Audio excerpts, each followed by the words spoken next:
Okay.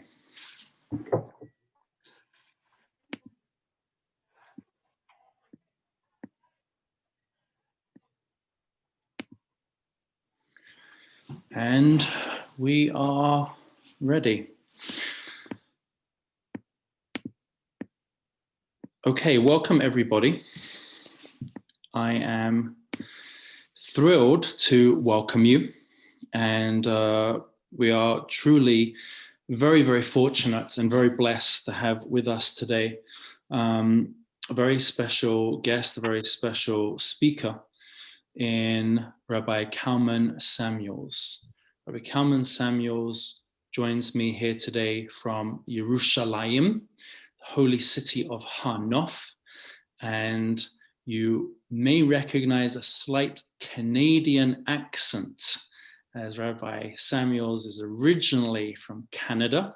This almost feels like a homegrown interview, and Rabbi Kalman Samuels is an extremely special individual with a wonderful story to tell. First of all, before we give you a formal introduction, hello, Rabbi Samuels, how are you?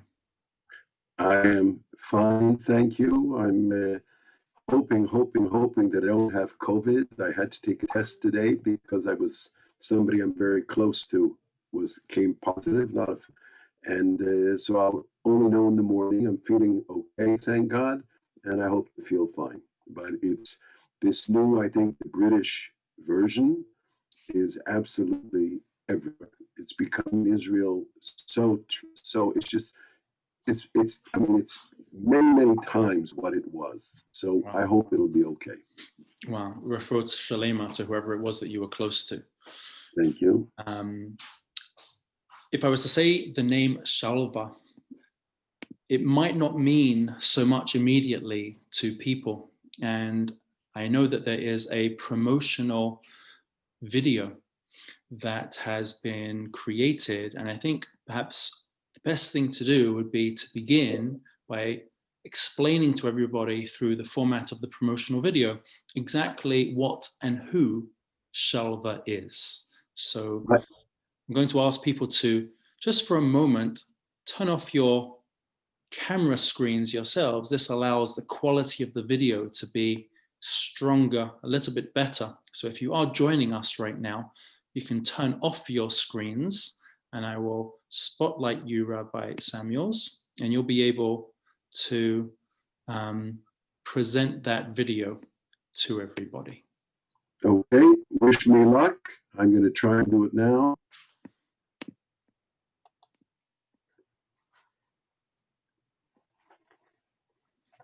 One minute.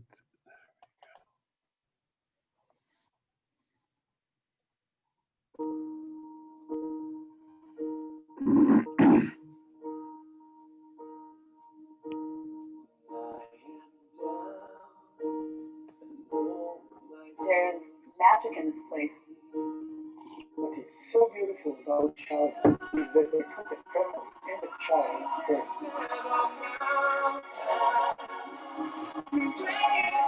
Every child with special needs, the mother, father, and child.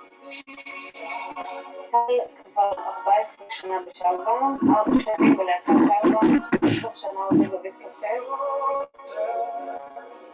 בעצם עזרו לפקוח את העיניים ולהבין יש לי ילדה מאמנת, יפה, מדהימה ויש לה תסמונת דאון.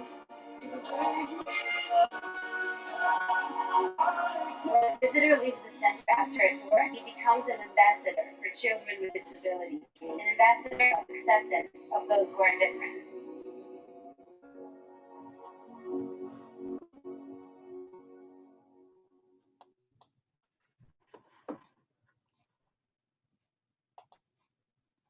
Okay.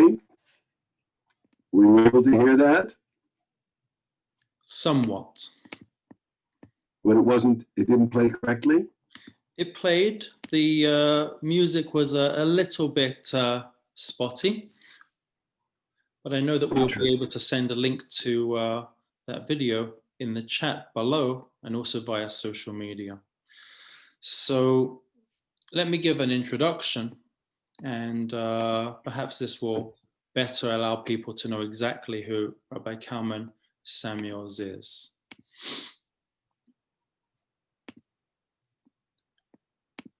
Rabbi Kalman Samuels is the founder of Shalva, the Israeli Association for the Care and Inclusion of Persons with Disabilities.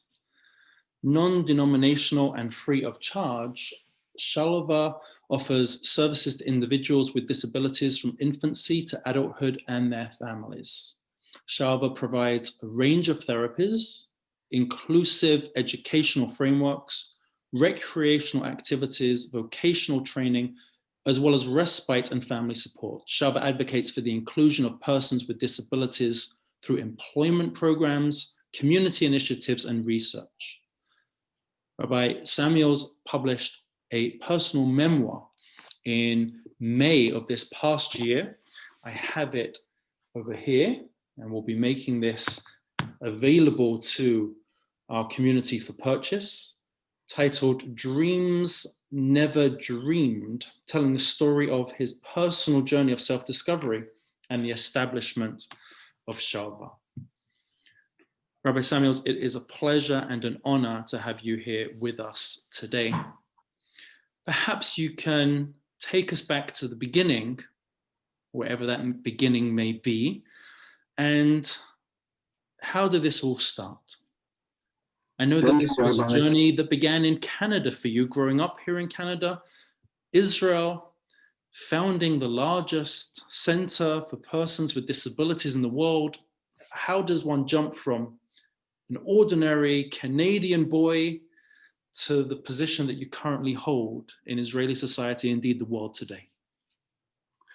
Thank you, Rabbi. After that introduction, it's pretty hard to talk, but I will try to do so.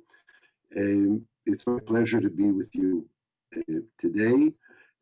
Let's go back to the beginning. As you mentioned, I was born in Vancouver, Canada, on the West Coast. Indeed, a good Canadian boy. My father was a lawyer, and I had a lot going for me as I left high school. My name on my passport is still Kerry, K-E-R-R-Y, and that's how I grew up. And coming out of high school, I had both basketball scholarships and several academic scholarships to university. And I had a goal in my undergraduate years of studying Western civilization with the goal of ultimately either becoming a lawyer like my dad or preferably a professor of Western civilization. After 1 year, I was a child of the 60s, and after 1 year of university in the summer of 1970, I had 4 months to travel Europe before I went to study in France. My mother asked me to visit Israel for 2 weeks. I put up a fight, but she had her way, and I visited Israel. I do want to say that we were not an observant family and not religious, but like so many families in the day, there was tradition in the family in the sense that we had a Friday night meal. I had a bar mitzvah, of course, and I went to Sunday school 3 times a week, like a good Jewish boy in the community, studying our Jewish studies. In Israel, I had a good time on the beach in Eilat, visiting for a few days and working on a kibbutz in the north, and visiting all the other sites. And Israel being Israel, you meet a lot of interesting people, and I certainly enjoyed talking to them. One of the people I met was a rabbi of the kinds I hadn't seen before with a very big beard, and it was shocked when he spoke perfect Australian English. And we got into a conversation, and he asked me at one point, "Where are you going? What are you doing?" And I said, "Next week I'm off to France to study Western civilization." And he said to me, "It's interesting you're going to study Western civilization, but why are you studying Western civilization when you have not yet studied your own?" That comment hit a very deep chord in me, because my professor in philosophy at first year university used to mock all the people running to India and to China and said that they don't have a yardstick with which to measure another civilization, I urge you to first learn your own. And when you know Western civilization, you will then be able to go and visit and study other civilizations. So when he said that, it hit me, and I realized, boy, he's right. And I said, you know what? I'm going to take the summer and I'll figure this out. So I began to study, and I spent the summer in studies. And by the end of the summer, I realized that there's more here than I could have understood. I'm going to take 1 year and I'll really figure this out. I took a year in spite of my father's opposition. And by the end of that year, I'd already become religious. I knew what I wanted to do was to study and be a rabbi, study and be somewhat of an academic in the field of Jewish studies. I met, and eventually I did take out a very serious rabbinical ordination in 1977. I met my dear wife Malki, married, we began having our family, and we had a beautiful baby girl, beautiful baby boy. His name is Yossi. And at the age of 11 months, Malki took him to get a routine DPT vaccination. And unbeknownst to us, and unbeknownst to the community at large, the Ministry of Health was having severe problems with several batches of that vaccine. And many children were injured in a 5-month period. Yossi was one of them. And he became blind, deaf, and very hyperactive. Clearly, our lives got flipped on its head. And we struggled, and we couldn't get medical information because no one was talking because of the fact it was vaccine related.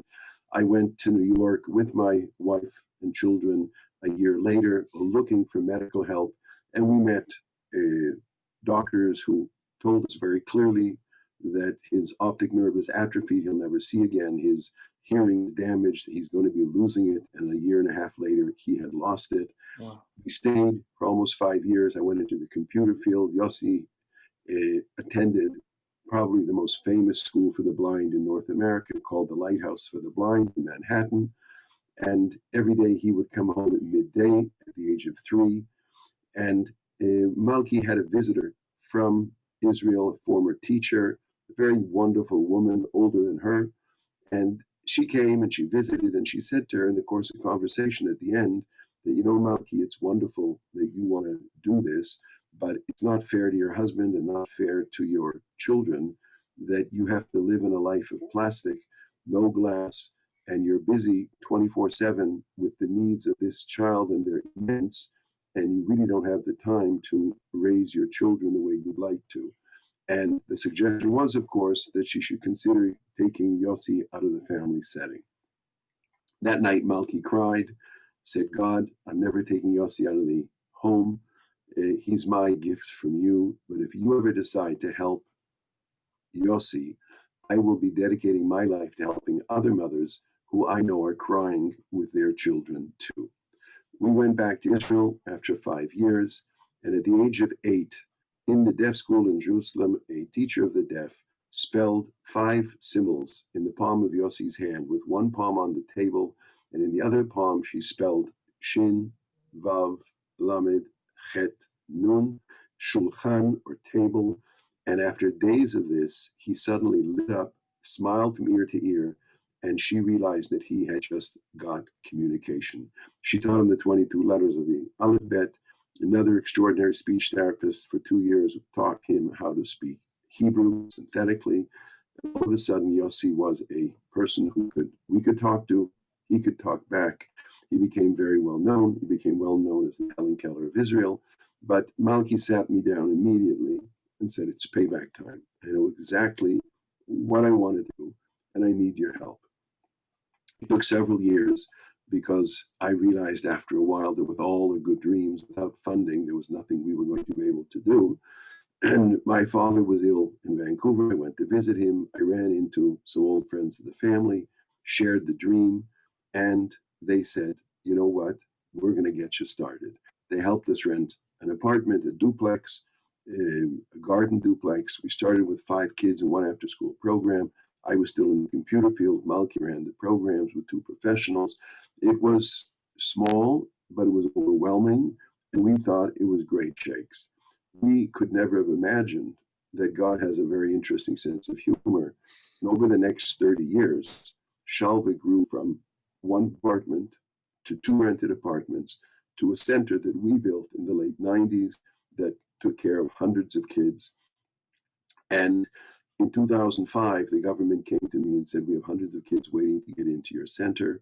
If we give you a big piece of land, would you build a larger center? And they showed me the land, and I took Malki to see it.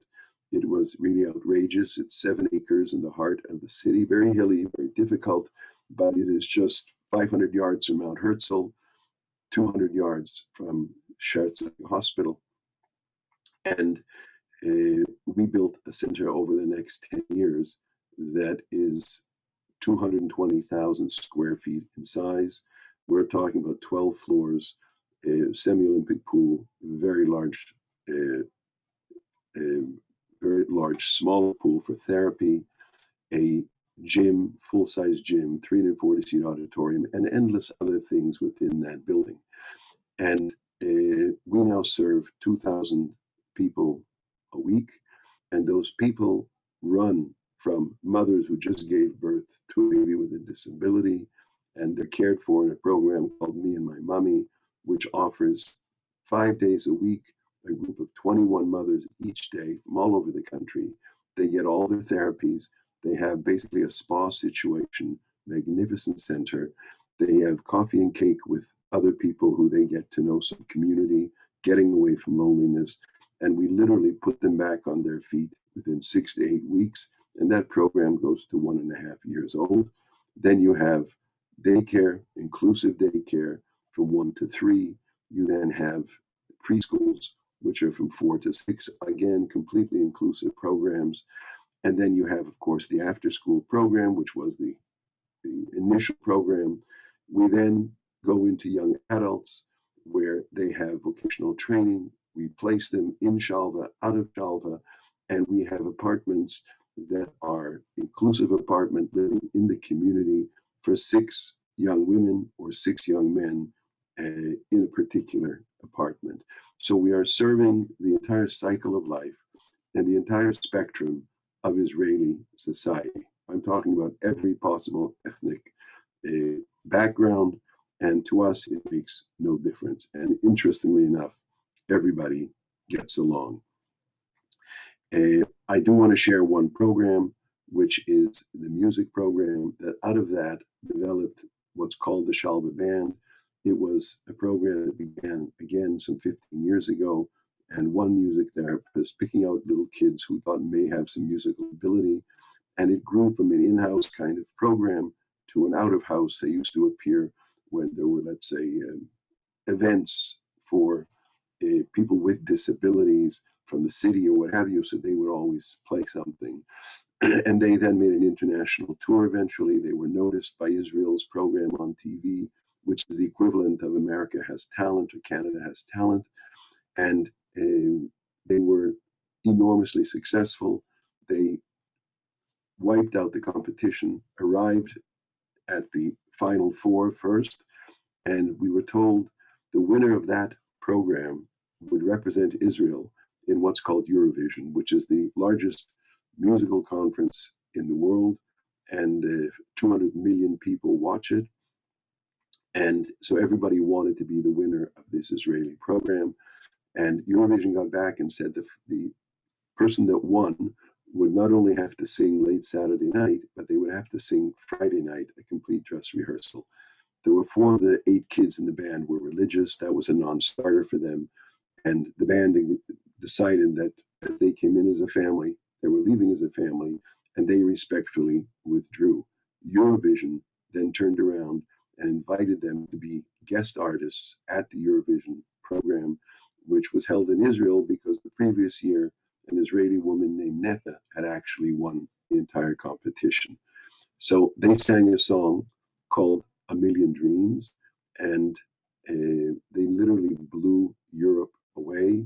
The BBC and endless other publications spoke in superlatives about them, and many said that this group was the real winner of the competition. In a moment, I would love to, I hope it's going to play better than the first video, but we'll try and play that song for you. And if the rabbi feels it won't work, we'll just leave it. But I do want to conclude by sharing a little bit about where my son Yossi is today. Yossi's today 43, can't hear, can't see, can't walk for many years, and yet nothing has stopped him. He found a way to realize many of his dreams. He wanted to meet the President of the United States. He figured out how to find someone who arranged that George Bush hosted him at the White House in 2007.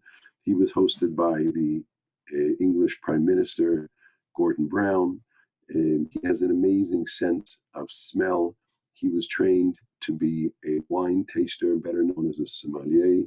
And he has put out two of his own wines, one red, one white, delicious wines that are being sold. And independent of that, he had a lot of other interests. He rides horses every week, and he always dreamed of riding an elephant. But we didn't know how to make that happen for him. And one day I was on the way home on a flight from New York, and Malki got an email from one of his good friends at 25. And he wrote Malki that, Malki, I'm in Thailand 3 weeks. There are elephants. Please send me Yossi immediately. He then contacted a mutual friend living in Tel Aviv, and that young man said, I'm in. And a day or 2 days later, he was off to Thailand with Yossi, which was quite the undertaking. Several days after that, I was in the old Shalva building, and I was hosting 3 American congressmen in the little guest room. And I told my secretary before we met, I said, please, I would need 15 minutes to share Shalva with them, and then I'll give them a tour. Please make sure that nobody bothers me here. It didn't take very much time. There was a knock at the door. I opened it. It was her. And she said to me very emotionally in Hebrew, for God's sakes, look at your email. Not knowing what she was talking about, I excused myself, opened the email, and there I saw Yossi with his 2 friends on the elephant, and Yossi literally smiling from ear to ear. I actually broke down, and I shared with my guests the background as to what this was about. And I said to them, it's funny, as I grow older, I sort of have a sense that I'm no longer focused on dreaming and realizing my dreams. And I think we have to learn from Yossi, who has every reason not to dream. He can't see, he can't hear, he can't walk, and yet he never stops. And not only he never stops realizing his dreams. So if I can share one brief message with you, I urge you, don't give up on your dreams. Don't let anybody get in their way. Go forth, and I'm confident that with God's help, you will be able to realize it. Thank you. Amen. What an absolutely inspirational and incredible presentation. Thank you so much for what is the tip of an iceberg in terms of the journey that you have been on and what you have been able to create. Allow me a few questions, if I may. Certainly. Just want to see if we can get a gallery view back. Okay, so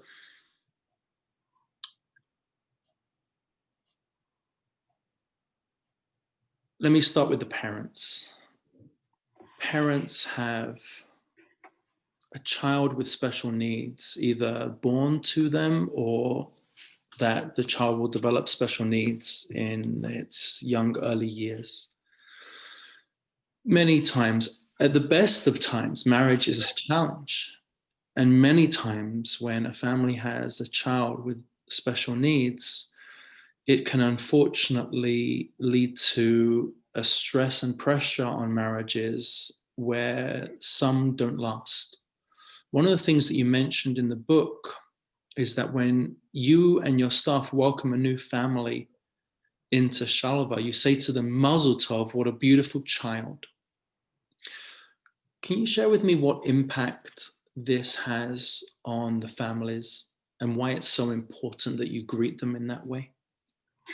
The greeting is given by the first program called Me and My Mommy, the professional staff, that when the mother comes in, it's often after a month, 6 weeks. She's been struggling, depending on what her situation is.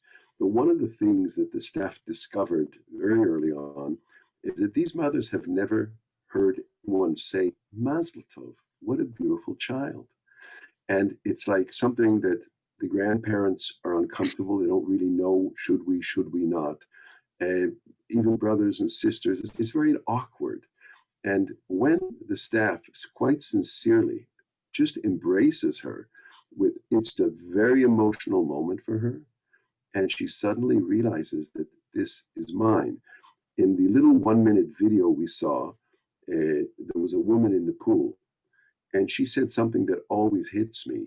She said, I realized that I have a beautiful, fabulous, gorgeous child, and she has Down syndrome. In other words, yes, there is a Down syndrome there. Yes, there is a question, there's a problem, there's things to deal with, but it doesn't take away from the fact that the essence is just a beautiful, beautiful little girl that she has. Mm-hmm. So yes, she's different than others. So that is a very powerful message, and it resonates through the entire year and a half that they're in the Me and My Mommy program, that they're empowered in a way that basically when they go to other programs later, the joke is that people say, oh, you're a Shalva mother, because they're aware of what should be and what their rights are and what they should be getting. But everything Shalva does is geared to the problem that you mentioned, that families are carrying an enormous weight.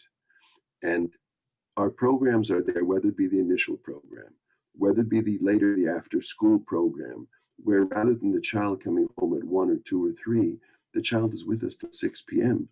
So mommy and daddy have a chance to work. They have a chance to do homework with their other children. And when the child with a disability comes home, everybody's ready to welcome him or her with love. The overnight respite, every night of the week, a segment of the after school program. It can be tens and tens of children where there's no COVID. And if it's a Monday night, so the child went from the home to a school for special needs in the morning, the government pays for that. They come to us directly from school. They stay till 6. They're bused home from Shalva. They have a hot dinner at Shalva, and mommy and daddy have a whole day. I misspoke. The overnight is the fact that they sleep overnight that night. Mm-hmm. They go from Shalva in the morning, they come back in the afternoon, and they are taken home on Tuesday evening. So mommy and daddy and the siblings have suddenly had 2 days and a night off every week, in this case from Monday morning till Tuesday night. That is the ultimate difference maker in what you just raised in terms of incessant pressure that causes families to fall apart. Malki, when she wanted that program initially, she spoke about it. I didn't have money and I was working in the computer field, and I'm saying to myself, here's another idea. Where am I going to get the money from this? And I said to her, why do you need this every week? Once a month is also very important, and it would be a lot cheaper. And she says to me, because that's what's needed to make a difference. Once a month is nice, but it's the slice in time once a week that's going to spell a difference in their lives. And she was absolutely right. So every one of our programs is geared to that, trying to give them a different quality of life. And one of the things that we give them that people are not aware of the significance is that they know from the moment they come into Shalva, for the rest of this child's life, if they so choose, they have a solution. They have a beautiful place to live, a beautiful place to bring their child, and the child can go from early life all the way up. And that's a huge thing. People may make a decision to go elsewhere. That's wonderful, but they're not lost. And that in itself is important. Fascinating. Fascinating. There is so much to touch on here. Let me just ask a few statistics. How many staff does Shalva employ? Almost 500, about 480, and 67% of our $20 million budget is staff costs, salaries and costs for staffing. The ratio is, of course, very, very intense between staff and children. And so that is the largest element in our budget. And you said $67 million was the annual budget? 20 million. 20 million. How much of that is helped by the government? The government gives us about 39%. They give some money for this child in this program, what have you. They don't give us money. They give money per program and per child. Right. And we had another 14% from our beautiful Shalva Cafe and events that the cafe would host at Shalva. But now during COVID, of course, that's all, it's in hibernation. Mm-hmm. And so we have a lot of money to raise in a given year, and we work very hard. And some wonderful people.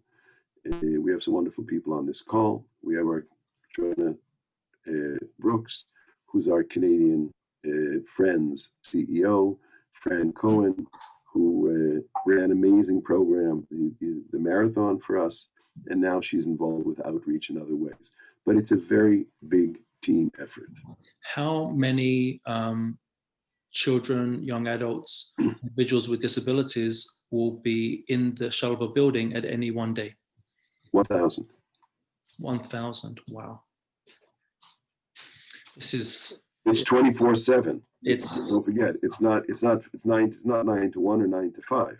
With the overnight program as well. Right. It's the morning programs with the preschools, with the me and my mommy, the daycare, the preschools, the after school, the overnight, and then there's also vocational training. They're all in that building.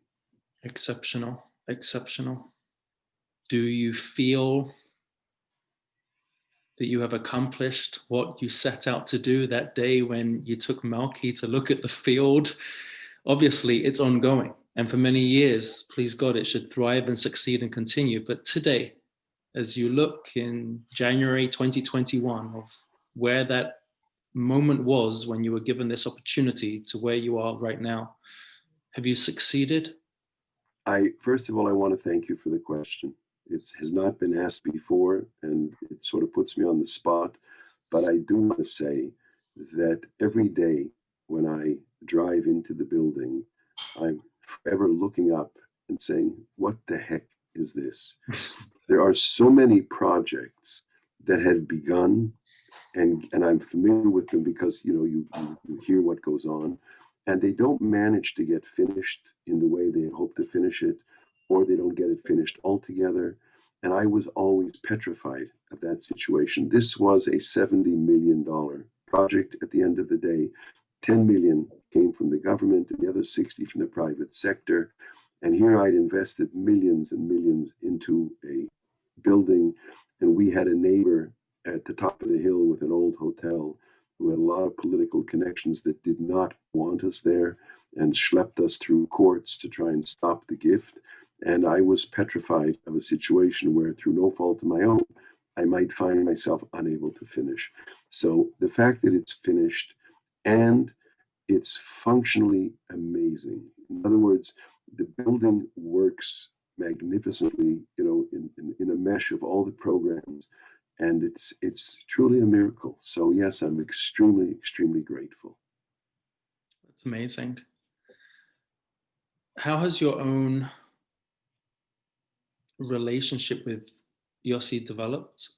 And there are two branches off of that. How has your relationship with God developed as a result of your relationship with Yossi? Yossi and I have been basically the closest thing since he was born. He was number 2 of what became 6 children in 7 years. 16 years later, we had a beautiful girl, which is the 7th. Wow. And she's actually the guitarist in the Shalva Band. But I was there for Yossi in a very, very intense way with my schedule, with everything else. So we have been extremely, extremely close, and not a typical father and son relationship. And he has taught me a world, an absolute world. I mean, he's so insightful in everything. When he was, I guess he got communication when he was 8. So when he was about 10 or 11, someone asked him how he would define the word siyata dishmaya. Siyata dishmaya is a term which literally means help from heaven. God is help from heaven. So they asked him to define it. Without blinking, he said a heavenly hug.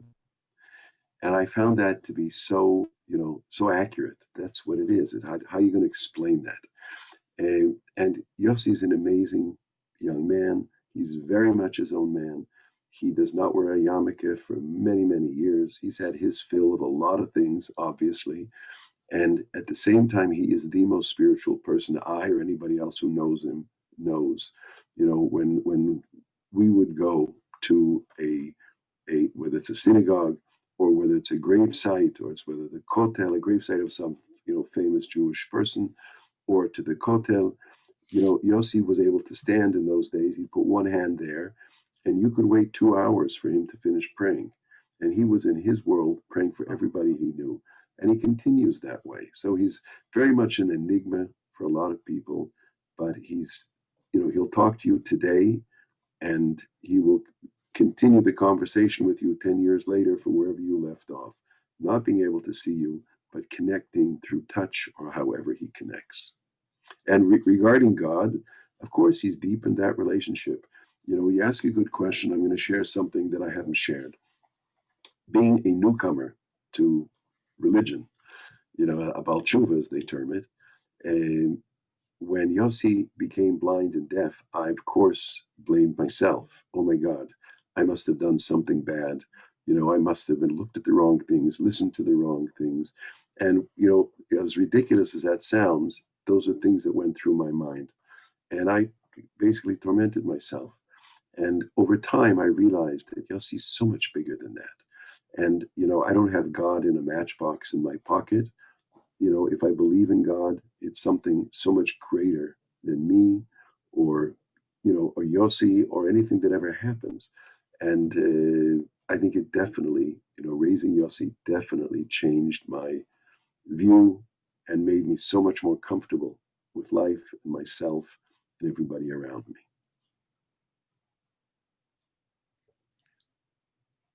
What has been an unexpected bracha along the way? Oh my gosh. There are so many. There are so many. I don't know what to say, Rabbi. There are so many. I mean, all of the development of Yossi with all his challenges, of Shalva with all its challenges. The name of the book is Dreams Never Dreamed. And the reason for that is, as a secular kid in Vancouver, Canada, I could never have dreamed of ever talking to you this evening looking the way I look as a religious person in Jerusalem. I mean, that was not in my cards.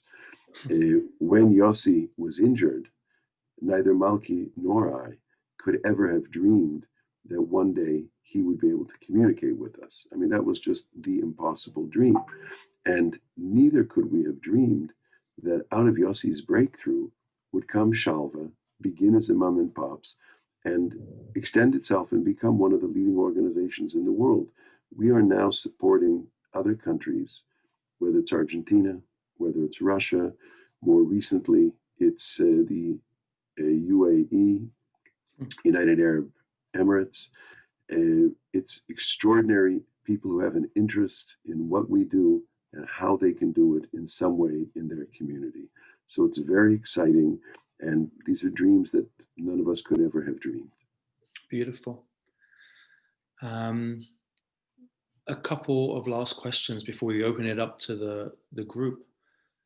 For a family that is struggling right now with some of the challenges that their children are providing them, whether it be with mental or physical disabilities, in a nutshell, obviously everything is context dependent and case specific, but in broad brushstrokes, what is the message that you offer for families who are struggling right now with their own personal challenges with disability?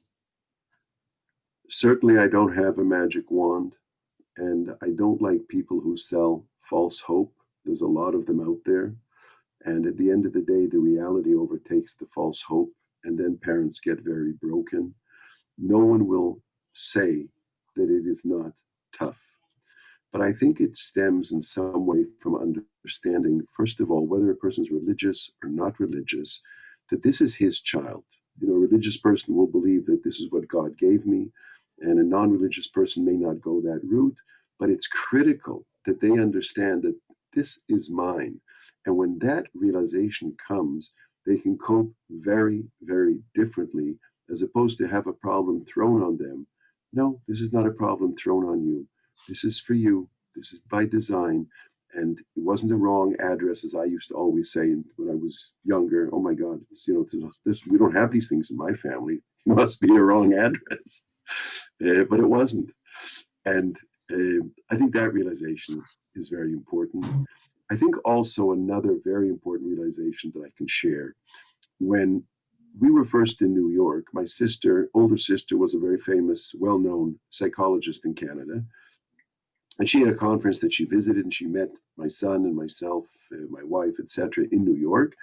And she said to me that the problem is not him, the problem is you. You're still dreaming that he's one day going to be a rabbi, or one day he's going to be a sports player. He's not going to be either. He's got his journey, and your journey is yours, and his is his. And you cannot use your yardstick to measure his accomplishments, because if you do that, you're lost and he's lost. But if you are able to take his yardstick, whatever that might be, his capabilities, and see the challenges he has and the kinds of accomplishments that he can make, which might be trivial in terms of a typical person, but for him, it might be more than somebody else winning a gold medal in the Olympics. Mm-hmm. She says, when you can do that, then you will have pleasure from raising your child, and he will have an experience that goes along with that. And that I've often shared in support groups in Israel, and it's always seems to be a very, very important message that people have to come to terms with that. And it doesn't happen in a day. Right. That is a very profound answer. Thank you so much. Thank you. I don't know if we have any questions from the participants who are joining us. If you do, please raise your hand or type them in the chat bar, both of which are available. We are also live via Facebook Live as well. And if anybody would like to write in with any questions, you are absolutely capable of doing so, and we invite you to do that as well. Perhaps we can move on, and maybe in bringing this to a full circle, once again, returning back to the Shalva Band, if you could maybe touch again, I know you spoke about them previously, but touch again on just what impact that had when they were winning the Voice, or the equivalent of the Voice in Israel, being entered to go into the Eurovision, canceling their entry because of the Shabbat considerations. I mean, you have here the story of the decade, perhaps, in terms of a Kiddush Hashem on so many levels, of a band winning what is predominantly a secular competition in music, and for organization showcasing the best of a pluralism with Jew and non-Jew, religious, non-religious, and coming together through song, and then winning, and then not eventually withdrawing, and then ultimately performing. And that, what impact did that make in terms of the Shalva organization? Rabbi, you've asked a very, very astute question, and the impact was more than anybody can imagine. On a daily basis, when the discussions were going on with Eurovision, when the production company, later the Minister of Culture, was trying to get them to allow us to play just 2 hours earlier on Friday night so that we could play and do a dress rehearsal, but be finished by 8 o'clock when Sabbath came in. And the Eurovision got back that, at the end of the day, no, this is what their program is and it won't be done. But if you go on Google and you look Shalva Band Sabbath, especially in Hebrew, it was headline news here every single night. It was like the 9 o'clock news. It was like, This is what it opened with, where it was standing and what was going on. It was extraordinary impact, and many of the most left-wing media vehicles in Israel were outstanding in their praise that this is the way that a person makes a point. We did not mention the word Shabbat. We never said we're leaving because of Shabbat. We said we're leaving, we respectfully withdraw. Everybody understood that it was Shabbat, but they said it, not us. And what was said is that you don't have to stick things in other people's face. I'm this way and I'm different than you. No, I'm this way because I'm this way. And there was like extraordinary amount of writing from people that I was shocked at that really, really took note of that. The impact on Shalva itself, the band has since performed at extraordinary, extraordinary events. They are a household name. And indeed, they were named by the media at the end of December as one of the greatest, the 10 greatest people or influence of the decade, wow, which was like pretty shocking. And I do want to say that when we withdrew, someone said to me, Kalman, you have no idea what you're giving up. This is fame, this is fortune, this is, you're giving this up for what? I said, you know what, let's talk in 10 years' time. In 10 years' time, I would like to know if anyone's going to remember who competed and who won and who sang at Eurovision. But in 10 years' time, would you agree that this has become part of historical Israeli culture and that everybody is always going to remember this moment? He says, without a doubt. So that's it. We didn't do it for those reasons, but the impact it had on, as you said, on so many levels was enormous. My goodness, after the Eurovision, there was articles. The BBC had 500,000 people talking back at their little tweet within a few hours. There was a guy in Finland asking somebody in Germany on one of the talkbacks. He says, what is this? They're amazing. What's this business about Sabbath? What is this?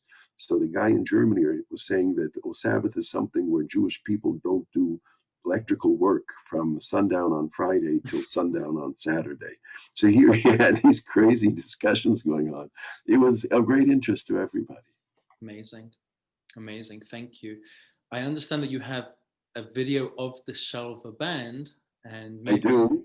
Maybe but if the 1 minute video didn't play well, I'm concerned. I'm happy to put it on, but I would urge anybody, if it doesn't show well, just go to YouTube, A Million Dreams, Shalva Band, Eurovision, and you can sit back and enjoy it. It's quite something, and I think everybody will enjoy it. Do you want me to flip it on? Sure. So I'm going to hit share screen. Share. And here we go.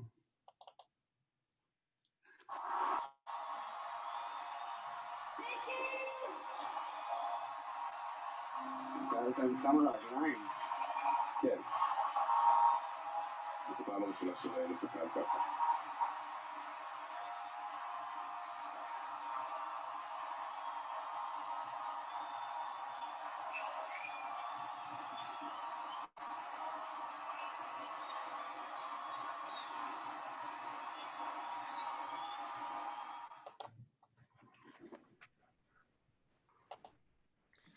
Incredible.